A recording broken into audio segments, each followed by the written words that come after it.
The chamber of the Galactic Council was a vast cathedral of stars. Thousands of beings from across the galaxy filled the tiered seats that spiraled upward like rings of a colossal hive. Each species shimmered in strange light: scaled diplomats, crystalline entities, gaseous life forms held in stasis fields. At the very center, beneath the hovering seal of the Council, stood a single human. Ambassador Mara Holt stood in a circle of pale light, hands folded calmly before her. Her black uniform carried no weapon, no crest of dominance, only the small blue emblem of Earth. The silence in the hall was suffocating. Above her, the council speaker's voice echoed, translated through hundreds of devices into countless tongues. Ambassador of Sol, it boomed. Humanity stands accused of violating the first galactic directive. You have altered forbidden technology and provoked the retreat of the Valorian species, the oldest among us. Explain yourselves. Mara looked up, eyes steady. Around her, alien gazes pierced like knives. The Valorians had withdrawn from the galaxy only days after their ships passed near Earth. Since then, entire regions had gone silent. Trade routes closed. Rumors spread. The youngest species in the council had become the center of cosmic fear.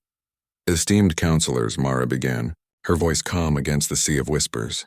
Earth has not attacked, provoked, or coerced any species. We remain within the boundaries agreed upon when we joined the council. The Valorian withdrawal has nothing to do with human aggression. Laughter rippled through the chamber, a sound like cracking glass, metallic and cold. A tall reptilian being with golden eyes leaned forward from its seat. Nothing to do with you, it hissed. Your planet emits an energy signature that has not been seen for eons. The Valorians called it the memory pulse, then they fled. And now you say it is a coincidence? The room flickered as dozens of holographic screens displayed readings from Earth, waves of energy rising from beneath its oceans. The aliens spoke over one another, their voices a storm of accusation and fear. The speaker struck the dais with a sound like thunder. Order! Humanity will present evidence to clear their name. Mara pressed a small device on her wrist and a projection of Earth appeared, rotating slowly in the center of the chamber. This is the source of your panic, she said quietly. Not a weapon, not a beacon. A natural phenomenon we're still studying. The pulse originated deep beneath the Pacific Ocean. It is not human-made. Then what is it? Demanded a counselor from the icy world of Thirek. Its translucent body pulsed with anxiety. Your species is reckless. You dig, you burn, you consume. What did you awaken on your world? Mara took a slow breath. We don't know, but we're trying to find out. And we asked the council for cooperation, not fear. The room erupted again. Cooperation? From a species barely a century into interstellar flight? It was unthinkable. Yet she stood firm, her tone measured, her eyes unwavering. When the uproar faded, the speaker turned toward her, his shimmering face unreadable. Ambassador Holt, he said softly. There is one among us who has not spoken for 10,000 years. The elder of the Valorians has demanded audience. You may answer to them directly. Gasps rippled through the chamber. The Valorians were ancient beyond comprehension, believed to have guided the shaping of the council itself. They had not appeared since before most civilizations had even learned to build ships, and yet as the lights dimmed, a shimmering figure emerged in the air above the dais. A tall, luminous being of white light and shadow, faceless but somehow alive. The temperature in the chamber dropped. Every creature fell silent. When the elder spoke, it was not through sound but through thought, felt in the bones rather than the ears. You have found the wound beneath your oceans, the voice said slowly, echoing through every mind. It stirs because your kind exists. You, children of carbon and fire, are the only ones who can awaken it fully. Mara felt the words burn through her skull. She steadied herself, though her heart pounded. If you know what it is, then tell us, she said, her voice breaking through the silence. We can't fight what we don't understand. The Valorian's light pulsed faintly. You misunderstand, human. You do not fight it. You are part of it. The chamber erupted into chaos. Some species screamed in terror. Others shouted for the human's arrest. The speaker demanded control, but the Valorian's image had already begun to fade. Before disappearing entirely, the voice returned, quieter, almost like a whisper meant only for Mara. It was not humans who made Earth dangerous. It was Earth that made humans. Then the light vanished, leaving behind a ringing emptiness that felt like the echo of truth. In the confusion, the council suspended the session. Guards surrounded Mara, escorting her through the corridors of the spire world of Vareth Prime. Cameras and observers followed from every level. The youngest ambassador of the newest species now carried the fear of an entire galaxy. As she walked beneath the crystalline arches of the hall, she tapped her earpiece. "This is Holt to command," she said. "The Valorians know something." They called it a wound. "Find out what they mean," a voice crackled through the line. "Already on it, Ambassador. Dr. Vance reports strange readings under the Pacific. Something big is moving down there." Her jaw tightened. "How big?" There was a long pause. "We don't know. The sensors can't see that deep. But it's emitting patterns. Rhythmic ones. Like language." Mara stopped walking. Around her, alien guards stared with suspicion, their weapons humming faintly. She spoke softly into the mic. "Record everything.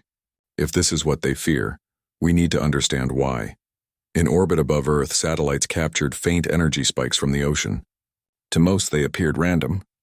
But to human scientists, they looked strangely deliberate, sequences that repeated in threes, with pauses like an intelligence testing response. Back on Vareth Prime, rumors spread that the Valorians had vanished completely. Their home system had gone dark, no transmissions, no ships, no life signs. It was as if the oldest species in the galaxy had been erased overnight. In the following council emergency session, representatives argued over what to do. Some called for Earth's destruction before the unknown threat could spread. Others urged restraint. Only Mara stood silent, her thoughts racing as she replayed the Valorian's final words. "You are part of it." She thought about the strange dreams humanity shared. Myths of gods beneath the sea, ancient songs about the beginning of life, the stories that no one knew how humans had first told. Maybe those weren't imagination. Maybe they were memories of something buried. When the session ended, she looked up through the massive glass dome of the chamber. Beyond it hung the stars of the Milky Way, cold and endless. Somewhere among them, Earth turned quietly, unaware that the galaxy had just declared it a forbidden world. She closed her eyes and whispered to herself, "Whatever it is, it found us, and now everyone else is afraid of what that means." Far away, deep beneath the Pacific Ocean, pressure sensors began to fail. A drone feed showed a flicker of motion in the darkness, something vast, stirring slowly among ruins no human had ever built. In the final seconds before the feed went black, one symbol glowed faintly on the stone below, a spiral of light that matched the shape of the Milky Way itself. And in the council archives, the ancient Valorian records updated themselves without permission. Across 1,000 worlds, one new entry appeared under the category Forbidden Systems. Designation: Sol. Status: Unapproachable. Reason: Presence unknown. No one in the galaxy slept that night, and on Earth humanity looked toward the stars, unaware that the oldest species had already chosen to stay far away. The chamber of the Galactic Council shimmered under artificial starlight. Massive holographic panels floated above the gathered species, showing footage from Earth's oceans. The sound of deep rumbling waves filled the hall, followed by static and a sudden flash of light. Then silence. The last image, a symbol glowing beneath the Pacific, lingered in the air for everyone to see. It pulsed once, twice like a heartbeat. Ambassador Mara Holt stood at the center again, facing thousands of alien eyes. The council's speaker leaned forward, his many translucent arms folded. "Ambassador of Sol," he said coldly, "your world continues to send signals that no species can explain. Even our ancient archives show no record of this pattern. What is your explanation this time?" Mara's gaze stayed steady. "It's not a weapon. It's not ours. We've begun deep-sea analysis using remote probes. What we found isn't human in origin." A deep voice rumbled from a creature made of living stone. "Not human, yet only your planet shows this pattern. The Valorians warned us before they vanished. Earth must remain untouched." "The Valorians have vanished because of fear," Mara said, "not because of humans." The chamber filled with low, angry murmurs. Some shouted for silence, others demanded Earth's quarantine. A being made entirely of light rose from its seat, its voice soft but sharp. "Your species does not understand what it plays with. The oceans of your world hide something older than the stars we orbit. And yet you dig, you send machines, you awaken echoes. Mara stepped forward, her tone firm but controlled. We have no choice but to understand it. You fear it, but we live on top of it. If there's a threat, then it threatens us first. The council speaker raised one long arm. You wish to study what even the oldest ones avoided? That is madness. Maybe, she said quietly, but we've survived madness before. There was a pause, and in that pause, every species watched her closely. Humanity was young, unpredictable, stubborn, and now standing in defiance of a galactic order that had ruled for millennia. The speaker sighed. Very well. You will be allowed to continue your investigation. But understand this, human. If what you find beneath your oceans endangers the council worlds, Earth will be erased. Mara inclined her head. Then we'll make sure it doesn't come to that. The session ended. The chamber lights dimmed, and the council members began to disperse in uneasy silence. Outside, the silver towers of Vareth Prime glowed beneath a vast artificial sky. As Mara walked down the long crystalline corridor toward the docking bay, her communicator buzzed. This is Holt, she said. A man's voice answered, rough and urgent. Ambassador, it's Dr. Leon Vance aboard the Aegis Deep. We found something. Her steps slowed. Go on. The trench under the Pacific isn't just a geological feature. It's a structure. The walls are smooth, too precise to be natural. And there's energy running through them like veins of light. We sent drones in, but 2 stopped transmitting after crossing a certain depth. What about the third? There was a pause. It's still transmitting, but it's sending something strange. Not visuals, just tones, repeating in sequences, almost like language. Mara stopped walking, glancing back toward the council's great hall. I'll inform command. Keep recording everything. Don't go deeper until we know what we're dealing with. Understood, Vance replied. Though his voice didn't sound confident, she cut the transmission and exhaled slowly. Around her, alien envoys passed, keeping their distance. Some whispered in their own languages, eyes filled with suspicion. Humanity had become the unwanted center of galactic fear. Back on Earth, far beneath the waves, the Aegis Deep drifted over the silent trench. Dr. Vance stood in the control room surrounded by screens. The third drone's feed played a dark, grainy image of endless stone walls covered in strange patterns. The walls seemed to move subtly as if breathing. The tones from its speakers grew louder, deep, rhythmic pulses that vibrated through the ship's hull. One of the crew members, a woman named Kayla, turned to Vance. These symbols, they're not random. I think they're matching the energy readings from our quantum sensors. He frowned. Meaning? Meaning. The structure's responding to us. Before he could reply, the lights flickered. The screens flashed. For a split second, the camera showed something moving. Something massive and shifting behind the stone walls. Then the feed went black. Drone connection lost, Kayla whispered. Vance stared at the blank screen. Pull it back. Now. We can't. It's gone. Hours later, the Council's observation satellites picked up something new. Faint tremors radiating from Earth's ocean floors. Not destructive, but deliberate, steady and patterned like a signal. Back on Vareth Prime, the Council reconvened an emergency session. The speaker's voice boomed across the chamber. The pulses are spreading. Entire systems near Sol have detected distortions in their data fields. Explain this, human. Mara stood again, her expression calm but pale. We detected the same thing. The source is deep beneath the Pacific. Whatever it is, it's waking up. But we don't control it. Then you must destroy it, hissed the being of light. You can't destroy what you don't understand, she replied. And you can't threaten us for existing on our own world. The Council roared in outrage, their voices blending into chaos. The speaker shouted for order, but the fear in the room was spreading faster than his commands. Suddenly, the holographic projection of Earth appeared again. But this time, uninvited. The image glowed crimson, pulsing in time with the tremors. Strange symbols appeared across its oceans, matching those from the deep trench. A few counselors screamed as the same patterns flashed across their personal devices. It's in our systems, one shouted. Shut down the feeds! Mara turned toward the projection. Stop it, she whispered. But the hologram flickered once more before fading, leaving the council hall in darkness. When the lights returned, the speaker looked shaken. This is beyond containment. The Valorians knew this would happen. You have brought doom upon us all. The Valorians ran from the truth, Mara said sharply. Maybe they were afraid to face what they helped create. The speaker's eyes narrowed. You believe this is connected to them? I think whatever is under our ocean isn't new. It's ancient. And the Valorians recognized it. The speaker paused, considering her words. If you are wrong, Ambassador Holt, you will be responsible for the destruction of your species. Then I'd better be right, she said quietly. Later, alone in her quarters aboard the diplomatic ship, Orion's Grace, Mara stood by the viewport staring at the glowing world of Vareth Prime below. Messages from Earth flashed across her console. Reports of magnetic anomalies, deep-sea distortions, rising tides. Her communicator buzzed again. It was Dr. Vance, his face pale on the screen. Ambassador, we just recorded something unbelievable.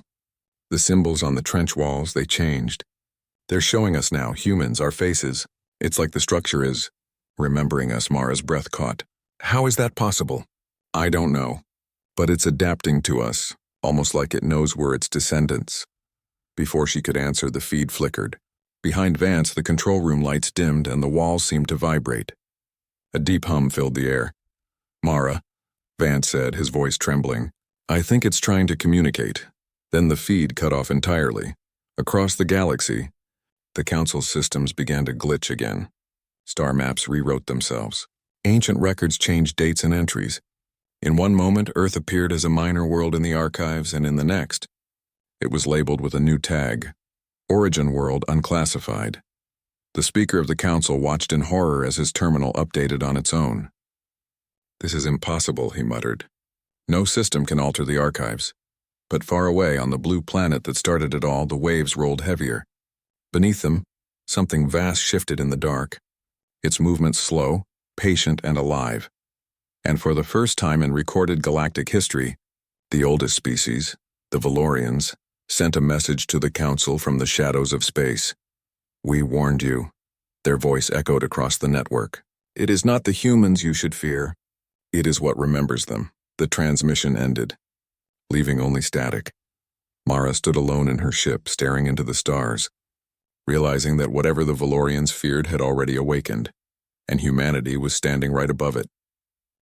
The Galactic Council chamber glowed in a deep crimson hue, its vast dome filled with holographic projections of Earth. Every seat in the spiral amphitheater was occupied. Thousands of species, shapes, and minds focused on one world. At the center of the chamber stood a small platform, and on it, 3 humans faced the judgment of the galaxy. Ambassador Mara Holt was flanked by Commander Elias Ward, head of Earth's Defense Command, and Dr. Leon Vance, the scientist who had first discovered the strange signals beneath the Pacific. Around them, alien eyes of every color shimmered with suspicion, curiosity, and fear. The Council speaker's voice echoed through the massive hall. The energy from your world is spreading across the network of deep space relays. Star systems are reporting spontaneous distortions, communications failures, and dreams. Entire populations are dreaming of your planet. Mara stood calm despite the pressure.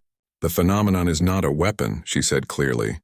Our teams believe it is a communication attempt from something ancient beneath Earth's oceans. The chamber erupted in chaos. A serpent-like delegate hissed, You mean to tell us your world is conscious? That your oceans think? Dr. Vance stepped forward, his tone measured but intense. Not conscious in the way we are, but it reacts to patterns of thought. It responds to emotional resonance. It has memory, maybe even purpose. The speaker leaned forward, his many eyes narrowing. You expect us to believe your world is alive? Vance didn't blink. No, I'm saying something inside it is. The silence that followed was heavy, broken only by the hum of translators. Then a cold metallic voice cut through the air.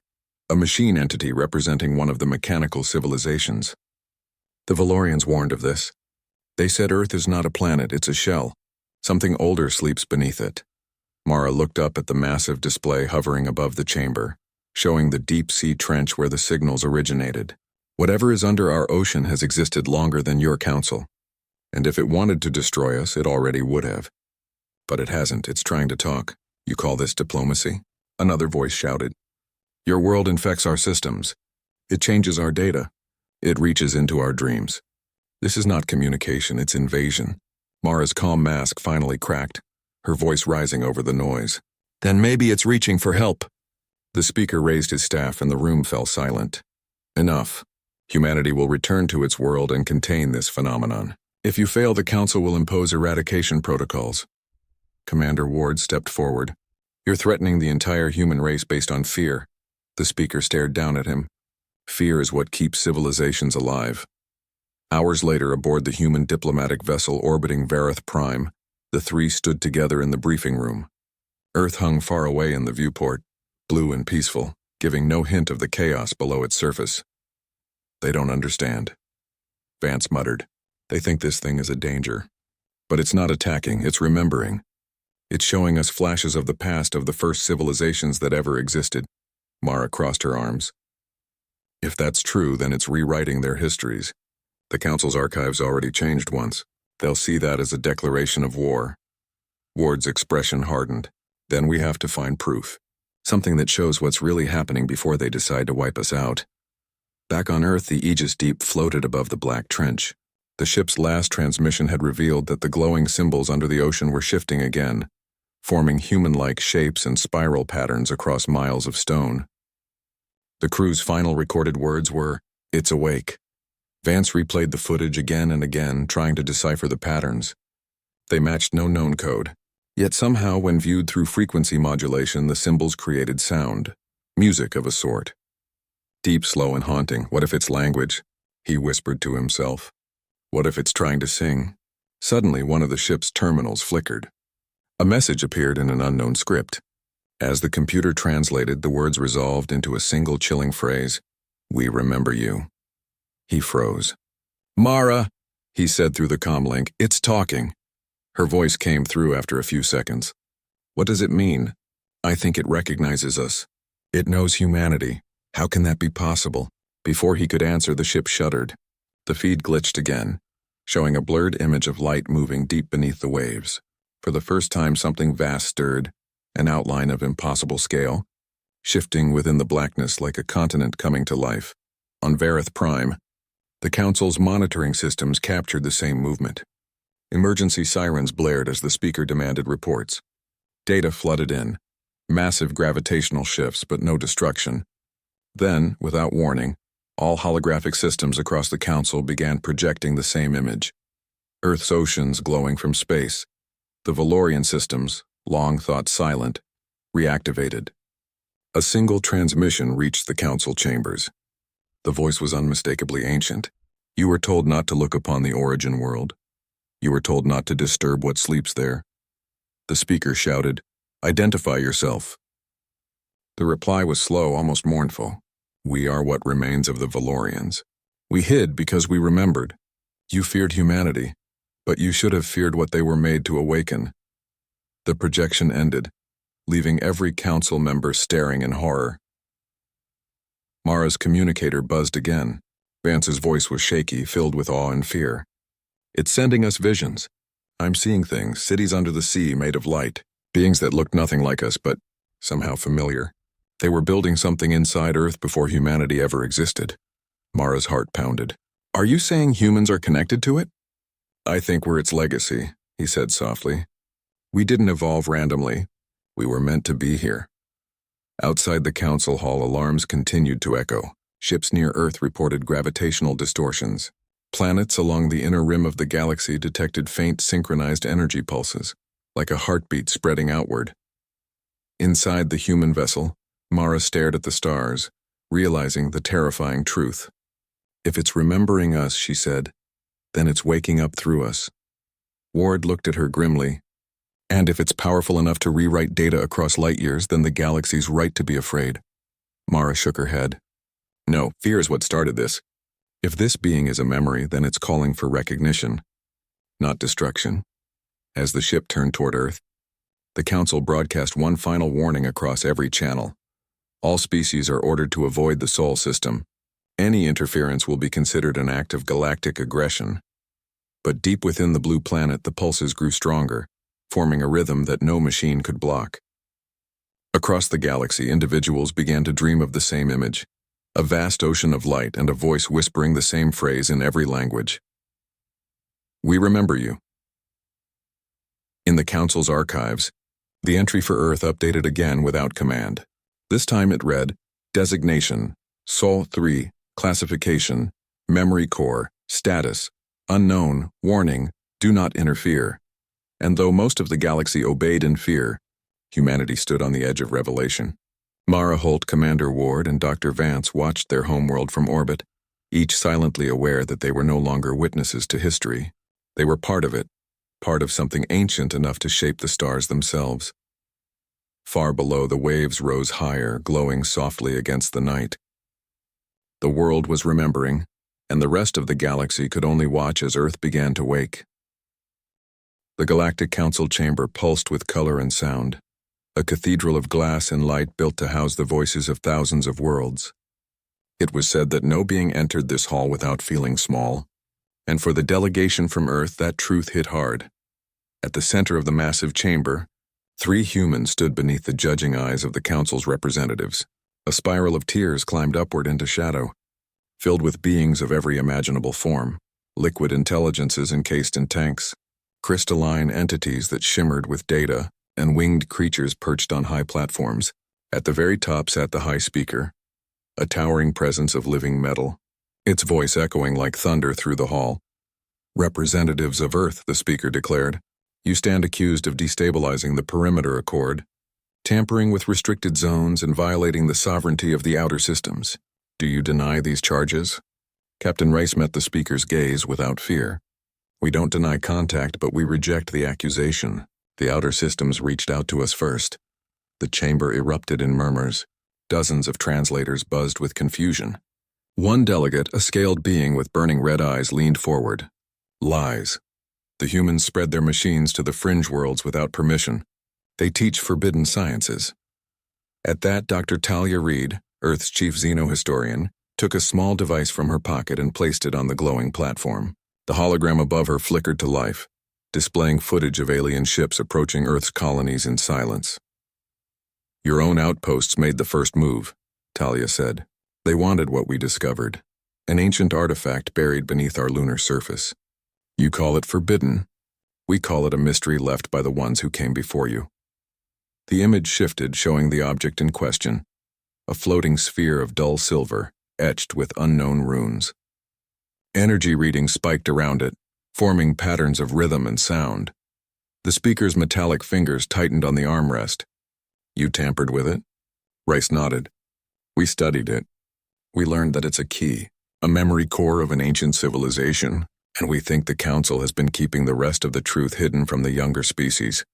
A deep hiss spread through the chamber.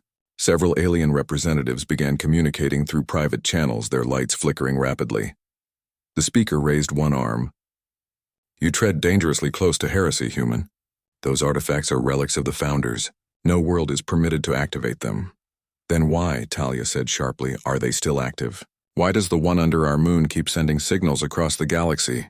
A heavy silence filled the chamber. Even the lights dimmed slightly. From the upper tiers, an ancient being known as the Arconian Prime spoke for the first time. Because, it said in a low rumble, they were never meant to be silent forever. All eyes turned to it. The Arconian continued. The Founders left behind 12 cores, each hidden on a different world. They were meant to awaken when one species proved ready. We believed that day would never come. And yet your kind has already triggered 2. Rice frowned. 2? Yes, said the Prime. The one beneath your moon and the one under the frozen seas of Europa. We detected the pulse months ago. You've awakened something the Council swore to bury. The speaker slammed his staff into the floor, cutting through the murmurs. Enough. Humanity will relinquish control of the artifact and withdraw from all contact with the Founders' remnants. Refusal will mean extinction. Rice stepped closer to the center of the platform. Extinction? You've used that word before. With other species, haven't you? The speaker's eyes burned brighter. Those who defied order perished for the sake of the many. Or for the sake of your fear, Talia said. You don't want the truth about the Founders coming out. You don't want us knowing who they really were. The lights flickered again. The Council chamber's vast display screens, which normally showed star maps and data, suddenly began to distort. Static filled the air. A pattern appeared, rings of light forming a spiral. Every translator device failed simultaneously. The signal pulsed through the room in a rhythmic tone ancient yet familiar. The chamber doors sealed shut. An old council archivist, trembling, whispered the impossible words. "It's the founder signal, but it's coming from Earth." The hologram stabilized, showing a vast image. Earth from orbit, its atmosphere glowing faintly with a web of energy lines spreading across the continents. Talia's voice shook. "It's not an artifact. It's a network." The Arconian Prime stood, towering above the others.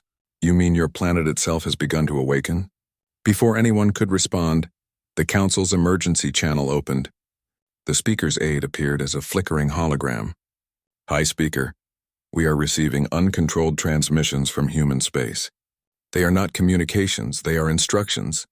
Machines are activating across multiple systems. Even the founder vaults are responding." Panic rippled through the chamber. Dozens of species began shouting over one another. Some called for immediate quarantine of the Sol system. Others demanded the human delegation's arrest. Rice raised his voice over the chaos. "We didn't start this. We're trying to understand it." The speaker turned to him with fury. "You unleashed something none of us can control. Do you have any idea what the founders were?" Talia stared up at the great dome, where the spiral continued to spin. "Maybe it's time someone finally told us." The Arconian Prime's expression softened, almost sorrowful. "They were builders. They shaped galaxies. They created worlds, not for power but for memory. They seeded life to remember them when they were gone. We were meant to guard their legacy. But your species," Rice finished for him quietly, "was meant to awaken it." A deep vibration shook the chamber. The holographic spiral expanded, filling every corner of the vast room with brilliant light. Suddenly the sound of countless voices spoke at once. Not from the humans, not from any being present, but from the very walls. "Children of the later stars," the voice said, "you have reached the threshold." All sound died. The speaker fell silent. The light dimmed again. The hologram faded, replaced by a single coordinate flashing on the screen, an uncharted region near the galactic core. Talia looked at Rice. "It's a location, and maybe an invitation," he said. The speaker's voice came low and cold. "You will not go there. No species will. The Council forbids it." Rice straightened. "Then you'll have to stop us." The chamber exploded with uproar. Orders were shouted in every language. Security drones moved in, but the humans stood their ground, calm amid the chaos. They had come expecting judgment. Instead, they had found the truth buried beneath fear and secrecy. Back aboard their vessel, the Odyssey, Talia replayed the final fragment of the founder transmission. Hidden beneath the message was another signal, faint but distinct, a pattern that matched human DNA markers. "It's linked to us," she said softly. "The founders encoded their memory inside us. That's why we could awaken the cores. We are part of them." Rice watched as the Council's blockade began forming around Earth's system, fleets aligning in preparation. "Then the Council's biggest fear isn't what we've done," he murmured. "It's what we might remember next." Talia turned to him. "Are we really going to follow the coordinates?" He nodded.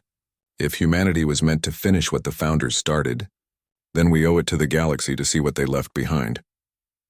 As the Odyssey slipped into faster-than-light travel, the stars stretched into streaks of white. Behind them, the Council's lights grew distant, and Earth's soft blue glow faded from view. In the silence of deep space, a single pulse echoed again through the void, a signal older than civilization itself. Somewhere near the galactic core, something vast and ancient stirred. The Founder's memory was awakening, and this time the galaxy would not be able to silence it. The Galactic Council chamber had never been so silent. The light from the domed ceiling dimmed as the great assembly of alien representatives stared at the central platform, where 3 humans stood again under the gaze of the oldest species in the galaxy. The humans had returned, against every warning, every threat, and every blockade. The High Speaker's metallic body flickered with restrained rage. "You were forbidden from approaching the core, yet you defied the decree. Do you understand what you have done?" Captain Rice did not flinch. He stood tall, his voice calm. "We understand perfectly. You wanted to keep the truth buried, but we found it. And now the galaxy deserves to know," the crowd erupted. Hundreds of voices shouted, translated into a storm of overlapping tones. Some demanded their arrest, others cried for silence. Only the ancient Arconian Prime raised a claw and spoke over them. "What did you find, human?" Dr. Talia Reed stepped forward and activated a small sphere. A holographic image burst into the air, stars, systems, and finally a massive construct floating near the galactic core. It was like a city made of light, stretching for thousands of kilometers, humming with ancient energy. "This," she said, "is what you've all been afraid of." The speaker's voice was sharp. The Forge of Memory. It was sealed before the dawn of the Council. None who approached it survived. Rice looked around the chamber. "That's not true. We entered it." The uproar began again, but Rice continued, his words slicing through the noise. "The founders weren't gods. They were scientists, builders. They created the Forge to preserve knowledge beyond death.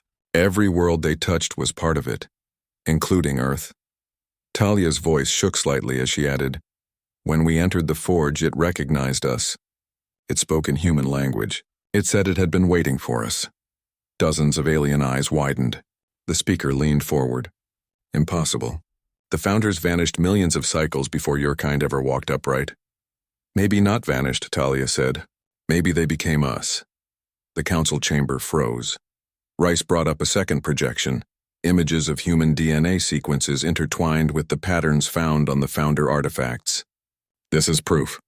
Our genetic code carries their signature. It's hidden in the junk sequences of our DNA. The founders didn't die. They seeded themselves into new worlds. They became life itself." The room filled with whispering voices. The Arconian Prime's ancient form trembled slightly. "You mean to say that humanity is their descendant?" Race nodded. "And not just us. Every living thing in the galaxy carries fragments of them. But only humanity retained the key to unlock the Forge. That's why your council feared us. You knew the day would come when the signal would awaken." The speaker struck the platform with his staff. "Enough. You are playing with forces beyond comprehension. The Founder's legacy was never meant to be revived. You risk tearing apart the fabric of the galaxy." Rice met his glare. "Then tell us why the Forge exists. Why create it if no one was meant to find it?" The speaker hesitated. For the first time there was fear in his mechanical voice, because the Founders foresaw their end. They created the Forge as a weapon of remembrance, an archive that could rebuild what was lost. But it also holds their will. If reactivated fully, it can reshape entire systems, galaxies. Talia stepped closer, and it's already awake. The Forge spoke a message before we left. "The time of guardians is over. The memory shall walk again." The entire chamber went dark. A low hum spread through the walls. The holographic star maps flickered wildly. The Council's defense systems activated automatically, surrounding the humans with glowing energy fields. From the ceiling, the same spiral pattern from before appeared, brighter, clearer, pulsing in perfect rhythm. Every translation unit short-circuited. Every communication link failed. And then the voice returned, ancient, vast, layered with the tone of countless minds. "Council of the Living," it said, echoing through every corner of the galaxy. "You have kept the silence too long. The memory was meant to guide, not to rule. The children of Earth have remembered what you chose to forget." Representatives across the tiers clutched their heads as waves of data filled the chamber, images, languages, equations. Entire histories lost to time streamed through their minds. The hologram expanded until it surrounded everyone. The voice continued, "The Founders entrusted you with balance. Instead, you built empires. You silenced worlds. You buried your creator's truth beneath fear. But the memory cannot be caged." The speaker tried to shout above it, "Deactivate the signal. Shut it down!" But the Arconian Prime stood unmoving. "You can't," it whispered. "It's everywhere now." The hologram shifted to show every world under the Council's rule. Energy lines flared across planets, revealing the same founder pattern embedded deep in their crusts. The truth was spreading faster than light. Rice and Talia stood still amid the chaos. They had expected anger, but not awe. The Council had ruled for eons, but now even its oldest members stared in wonder, some falling to their knees. The speaker turned his gaze on the humans. "You've doomed us all." "No," Rice said quietly. "We've set you free." A beam of light shot through the center of the chamber, connecting to the human's device. The hologram focused again, this time on Earth. Its surface shimmered with energy as massive constructs rose from the oceans and deserts, ancient machines buried for millions of years, now awakening. Talia's voice was soft but firm. They were here all along. The founders didn't just seed life. They left themselves inside the planet, waiting for the right minds to remember. The speaker's voice cracked with fury. You cannot control them. Rice looked back at the projection. We're not trying to control them. We're listening. The forge's light grew until it filled the chamber entirely. The voice spoke once more. The children of memory have returned. The council must change or end. The age of guardianship is over. The age of remembrance begins. The chamber exploded with blinding light. When vision returned, the humans were gone. The hologram had vanished. Only silence remained. Outside, far beyond the council's reach, the human ship Odyssey drifted near the core, surrounded by the glow of the ancient forge. Rice stood before the viewport, watching as entire stars rearranged themselves into geometric patterns, massive constructs forming bridges between systems. They're rebuilding, Talia whispered. The founders are rewriting the galaxy, Rice nodded slowly. Not rebuilding for conquest, but for unity. They're connecting everything again. A transmission appeared on their console. It was a message, short, simple, and human. Earth to Odyssey. The signal has reached home. The oceans are glowing. The skies have changed. We think the world itself is remembering. Talia smiled faintly. The council will come after us. Rice turned toward her. Then we'll show them what remembering truly means. As the Odyssey accelerated into the light, the forge pulsed one final time. Across the galaxy, the oldest species watched as their maps rewrote themselves. The council's walls cracked. The order that had ruled for millennia began to crumble. And somewhere deep within the ancient network of the founders, a new voice joined the chorus, humanity's voice. It carried a message that echoed through every corner of space. We are not just humans. We are the memory of those who built the stars. The galaxy trembled, not in fear but in awe. The oldest species began to understand why they had always avoided Earth. It wasn't just humans there. It was the echo of something far older, far greater, something that had never truly died. And now at last it was awake.